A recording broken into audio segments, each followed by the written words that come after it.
Shri A സമ്പത്ത് നോക്കൂ, ഇവിടെ ഇപ്പോ തന്ത്രി അറസ്റ്റ് ചെയ്തതോടുകൂടി രാഷ്ട്രീയ പാർട്ടികൾക്ക് SIT-യിലുള്ള വിശ്വാസം നഷ്ടപ്പെട്ടു എന്ന തോന്നലാണ് അവരുടെ പ്രതികരണം കാണുമ്പോൾ ഉണ്ടാകുന്നത്. തന്ത്രിയിൽ നിന്നു പോകുമോ ഈ അന്വേഷണം എന്ന് UDF വല്ലാതെ ഭയക്കുന്നുണ്ട്. മന്ത്രിമാരെ രക്ഷിക്കാനാണ് തന്ത്രിയിലേക്ക് വന്നത്, ജനശ്രദ്ധ തിരിക്കാനാണ് നീക്കം എന്നതാണ് പറയുന്നത്. ഇവരാരുമല്ല, മുഖ്യമന്ത്രിയും കോൺഗ്രസിന്റെയും CPM-ന്റെയും ആളുകൾ ഉൾപ്പെട്ട കുറുവാ സംഘമാണ് ഇതിന് പിന്നിലെന്നതാണ് BJP സംസ്ഥാന അധ്യക്ഷൻ പറഞ്ഞത്. മുഖ്യമന്ത്രിയുടെയും സോണിയാഗാന്ധിയുടെയും ഫോട്ടോ ഉയർത്തിക്കൊണ്ടാണ് അദ്ദേഹം ആ ആരോപണം ഉന്നയിച്ചിരിക്കുന്നത്.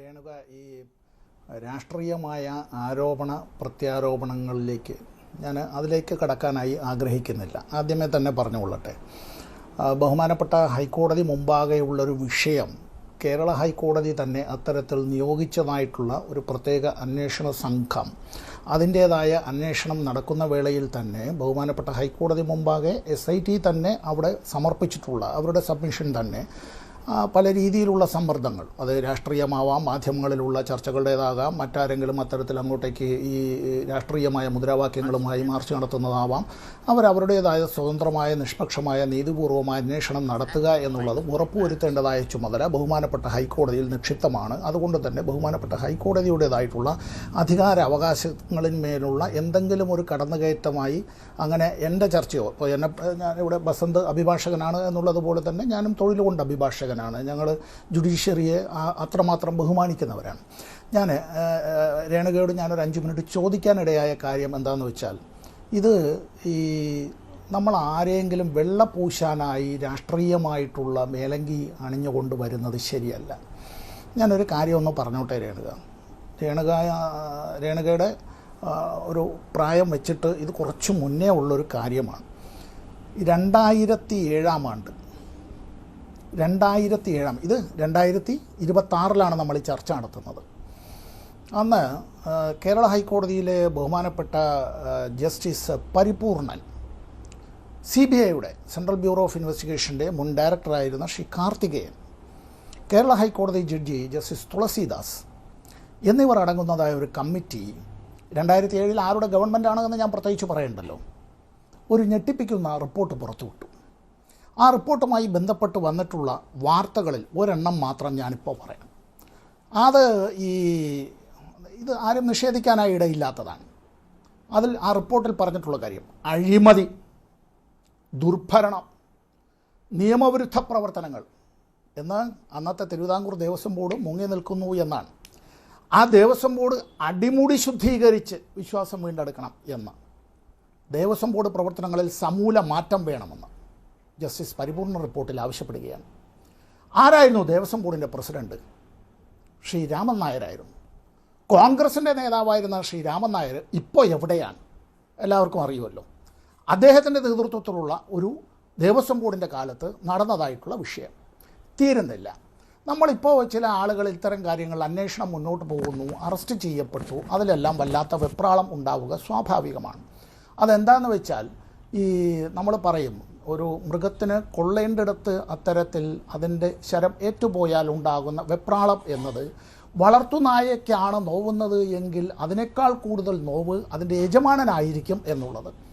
ഇവിടെ ബഹുമാനപ്പെട്ട ഹൈക്കോടതി ജസ്റ്റിസ് പരിപൂർണൻ ആ കാലത്തെ മുഖ്യ തന്ത്രിയോട് ചോദിച്ച ചില ചോദ്യങ്ങൾ, ഇപ്പോഴത്തെ തന്ത്രിയാണല്ലോ ഇപ്പോൾ വിഷയം, അന്നത്തെ തന്ത്രിയോട് ചോദിച്ച 2008 നമ്മളിത് കുട്ടികളടക്കം ഇരുന്ന് കാണുകയും കേൾക്കുകയും ചെയ്യുന്നതായിട്ടുള്ളൊരു ചർച്ച ആയതുകൊണ്ട് ആ വിഷയം എന്തെന്ന് ഞാൻ പറയുന്നില്ല. രേണുക ഉൾപ്പെടെ ഇതിൽ ചർച്ചയിൽ പങ്കെടുക്കുന്നവർക്ക് ഓർമ്മയുണ്ടാവും. അദ്ദേഹത്തോട് ചോദിച്ചു, ചോദ്യം ഇതാണ്: താങ്കൾക്ക് ഗായത്രി മന്ത്രം പോലും അറിയില്ലേ? മറുപടി: അറിയില്ല. ഹൈക്കോടതി ഞെട്ടിപ്പോയതാണ്. അവിടെ ചോദിക്കുകയാണ്, ഇദ്ദേഹത്തോട് ചോദിക്കുകയാണ്, എങ്ങനെയാണ് താങ്കൾ ക്ഷേത്ര പൂജാരികളെ തിരഞ്ഞെടുക്കാൻ ഇൻ്റർവ്യൂ നടത്തുന്നത്? മറുപടിയില്ല. സംസ്കൃതത്തിൽ അങ്ങയുടേതായ പാണ്ഡിത്യം ഇല്ല. ഇവിടെ ഇത്തരത്തിലുള്ള കാര്യങ്ങളെല്ലാം അവിടെ നടന്നു എന്നുള്ളത് തീരെ അങ്ങ് മറന്നു പോകരുത്. ഇപ്പോൾ ഈ വിഷയത്തിൽ ഇത് 120B അല്ല, 120 അല്ല, 420 ആയാലും 420 ആയാലും എല്ലാവരും ഇതിന് കീഴിലാണ്. ദ ഇക്വാളിറ്റി ബിഫോർ ലോ എന്നുള്ളത് എല്ലാവർക്കും ബാധകമാണ്. അവിടെ പ്രത്യേകിച്ച് ആരെങ്കിലും ജനനം കൊണ്ട് ഏതെങ്കിലും കുടുംബത്തിലാണ് എന്നുള്ളത് കൊണ്ട് അത്തരത്തിലുള്ള സ്വാധീനമുണ്ട് എന്നുള്ളത് കൊണ്ട് ആർക്കും അത്തരത്തിലുള്ള വഴിവിട്ട് ഏതെങ്കിലും വിധത്തിലുള്ളൊരു സഹായം ചെയ്യാൻ ജുഡീഷ്യറിക്കാവില്ല. ഇനി ഞാൻ ഇത് നിർത്താം, ഞാൻ അഭിഭാഷകൻ കൂടിയായതുകൊണ്ട് ഞാനൊന്ന് പറഞ്ഞോട്ടെ, ഞാനത് പറഞ്ഞ് നിർത്തുകയാണ്. ആർക്കെങ്കിലും ഇക്കാര്യത്തിൽ തർക്കമുണ്ട് എങ്കിൽ ഇത്തരം കാര്യങ്ങളിൽ ബഹുമാനപ്പെട്ട ഹൈക്കോടതി മുമ്പാകെ SIT ഇത്തരങ്ങൾ മെലോട്ട് ഈ SITയുടെ പ്രവർത്തനങ്ങളെല്ലാം വഴിവിട്ടതാണ്. We have a submission to make. അവിടെ നിർബന്ധമായും ചെല്ലണം, അത്തരം കാര്യങ്ങൾ അവതരിപ്പിക്കണം. അതിന് ഏത് ഇന്ത്യൻ പൗരനും അവകാശമുണ്ട്. അത് കേൾക്കാൻ സ്വാഭാവികമായി ജുഡീഷ്യറി തയ്യാറാവുകയും ചെയ്യും. ഇവിടെ അല്ലാതെ നമ്മൾ ഇത്തരം കാര്യങ്ങളിൽ ഇനി ഇത് ഈ അറസ്റ്റ്, റിമാൻഡ്, ജാമ്യാപേക്ഷ എതിർക്കൽ, കുറ്റവിചാരണ, അതിന്റെ ഭാഗമായുള്ള ഞാൻ ചോദിച്ചതിലേക്ക് ഇവിടെ ഇപ്പോ UDF സംബന്ധിച്ച് തന്ത്രിയെ ചൂണ്ടി ഈ കേസ് അന്വേഷണം അവസാനിപ്പിക്കുമോ എന്ന ഒരു സംശയമാണ് ഉണ്ടാകുന്നത്. കടകംപള്ളി സുരേന്ദ്രൻ, നമുക്കറിയാം SIT പോയ ഇടങ്ങളിലൊക്കെ മാധ്യമങ്ങൾക്ക് എത്താനും കാര്യങ്ങളൊക്കെ അറിയാനും പറ്റി. പക്ഷേ എന്തുകൊണ്ട് കടകംപള്ളി പോയത് ആരും അറിഞ്ഞില്ല എന്നൊരു ചോദ്യം ഈ ചർച്ചയിൽ തന്നെ ഉയർന്നു വന്നു.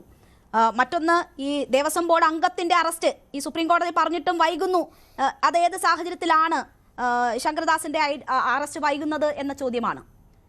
മറ്റൊന്ന്, തെരഞ്ഞെടുപ്പുമായി ബന്ധപ്പെട്ട കാലത്ത് SITയുടെ അന്വേഷണം മന്ദീഭവിച്ചതാണ്. ഇപ്പോഴാണ് ഈ നിലയിലേക്ക് SIT ഒരു അതിവേഗം കേസന്വേഷണത്തിൽ കൊണ്ടുവരുന്നത്. അപ്പോൾ കോടതിയുടെ നിരീക്ഷണത്തിൽ എന്ന് പറയുമ്പോൾ പോലും ബാഹ്യ ഇടപെടലുകൾ ഈ അന്വേഷണത്തിൽ ഉണ്ടാകുന്നു എന്നൊരു സംശയമാണ് മറ്റു രാഷ്ട്രീയ പാർട്ടികൾ ഉന്നയിക്കുന്നത്.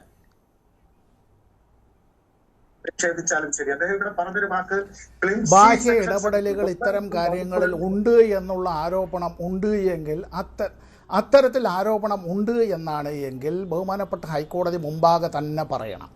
നമ്മൾ ഇത്തരത്തിലുള്ളൊരു ചർച്ചയിലിരുന്ന് അത്തരത്തിൽ ആരോപണമുണ്ട് എന്ന് പറയലല്ല, എന്നിട്ട് ആരോപണമുണ്ട് എന്ന് മറ്റൊരാൾ പറഞ്ഞു എന്ന് പറയലല്ല. ഞാൻ എന്തുകൊണ്ടാണ് ഇത് പറഞ്ഞതെന്ന് പറയാം. ഒരു ബി ജെ പി നേതാക്കൾ തന്നെ പറയുന്നതിൽ വ്യത്യസ്ത അഭിപ്രായമുണ്ട്. ഒരു BJP നേതാവിൻ്റെ തന്നെ എനിക്ക് ലഭിച്ചതായിട്ടുള്ള ഒരു പോസ്റ്റ് വായിക്കാം. ഇതിൽ പരം നാണക്കേട് ഹൈന്ദവ സമൂഹത്തിന് ഇനി വരാനില്ല. BJP നേതാവിൻ്റെ പോസ്റ്റാണ്. ഇനിയെങ്കിലും ഈ ബ്രാഹ്മണ വിധേയത്വം ഹിന്ദുക്കൾ അവസാനിപ്പിക്കണം. അബ്രാഹ്മണന്മാർക്കും എല്ലാ ക്ഷേത്രങ്ങളിൽ പൂജ ചെയ്യാൻ അവസരം ഉണ്ടാവണം.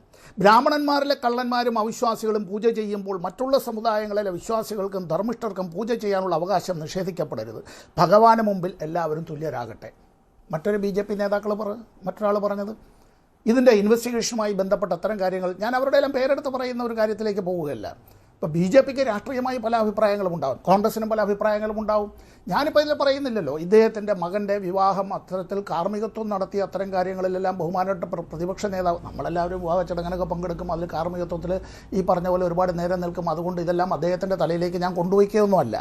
ഇവിടെ പോലീസിന് നൽകിയതായ ഒരു നമ്പറുണ്ട്, ടെലഫോൺ നമ്പർ. നമ്മൾ അറസ്റ്റ് ചെയ്യപ്പെടുമ്പോൾ അത് ഒന്ന് അറിയിക്കാനായി നൽകുന്നതായിട്ടുള്ള ഒരു നമ്പറുണ്ട്.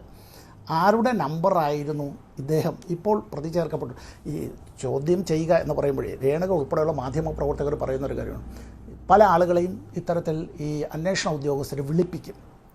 അത് എന്നെ ആവാം, വസന്തനെ ആവാം, അല്ല രേണുകയാവാം, അല്ല മറ്റാരെങ്കിലും ആവാം. അത്തരത്തിൽ നമ്മളെ വിളിപ്പിക്കുന്നു, അല്ലെങ്കിൽ നമ്മളോട് വന്ന് വിവരം ആരായുന്നു എന്നുള്ളത് ഇറ്റ് ഇസ് ഗ്യാതറിങ് ദ ഇൻഫർമേഷനാണ്. അത് ചോദ്യം ചെയ്യൽ എന്ന് മലയാളത്തിൽ നിങ്ങൾ പത്രപ്രവർത്തകരും മാധ്യമപ്രവർത്തകരും പറയുമ്പോൾ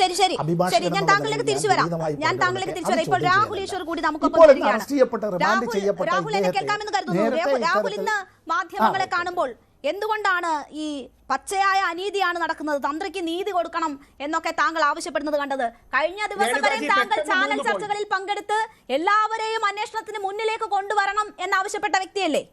രേണുകാജി, 3 പോയിന്റ്. ഒന്ന്, ഹൈക്കോടതിയുടെ 9 ഇടക്കാല വിധിന്യായങ്ങളുണ്ട്. ഒന്നിൽ പോലും തന്ത്രിയെക്കുറിച്ച് നെഗറ്റീവായിട്ടൊരു പരാമർശമില്ല. രണ്ടാമത്തെ കാര്യം, തന്ത്രിക്ക് അഡ്മിനിസ്ട്രേറ്റീവ് കാര്യങ്ങളിൽ യാതൊരുവിധ ഉത്തരവാദിത്വവുമില്ല. അത് ദേവസ്വം ബോർഡാണ്. ആചാരപരമായ കാര്യങ്ങളിൽ മാത്രമാണ് തന്ത്രിക്ക് ഉത്തരവാദിത്വമുള്ളത്. 3, റിമാൻഡ് റിപ്പോർട്ടിൽ പറയുന്നത് തന്ത്രി ദേവന്റെ അനുമതി മേടിച്ചില്ല എന്നാണ്. അത് SITക്കാർ എങ്ങനെ അറിഞ്ഞു? SITക്കാർ അയ്യപ്പന്റെ മൊഴി എടുത്തോ? പിന്നെ എങ്ങനെ അറിഞ്ഞു അയ്യപ്പൻ ഒന്നെങ്കിൽ അനുമതി കൊടുത്തു അല്ലെങ്കിൽ ഇല്ല എന്ന്? താന്ത്രിക കാര്യങ്ങളിൽ വീഴ്ച വരുത്തിയെന്ന് SIT എങ്ങനെ അറിഞ്ഞു? അപ്പൊ യഥാർത്ഥത്തിൽ തന്ത്രിയെ കൊടുക്കാൻ, രാഷ്ട്രീയ ലക്ഷ്യങ്ങൾ വെച്ച് തന്ത്രിയെ കൊടുക്കാനുള്ളൊരു കാര്യമല്ലേ ഇവിടെ ചെയ്തതെന്ന് ആരും സംശയിച്ചു പോകില്ലേ? അതായത് ചില ആൾക്കാർക്ക് നേരെ സംശയത്തിന്റെ മുൾമുന വരുമ്പോൾ ചില ആൾക്കാരെ കൂടുതൽ വാർത്തകൾക്ക് News 18 Keralam YouTube channel subscribe ചെയ്യുക.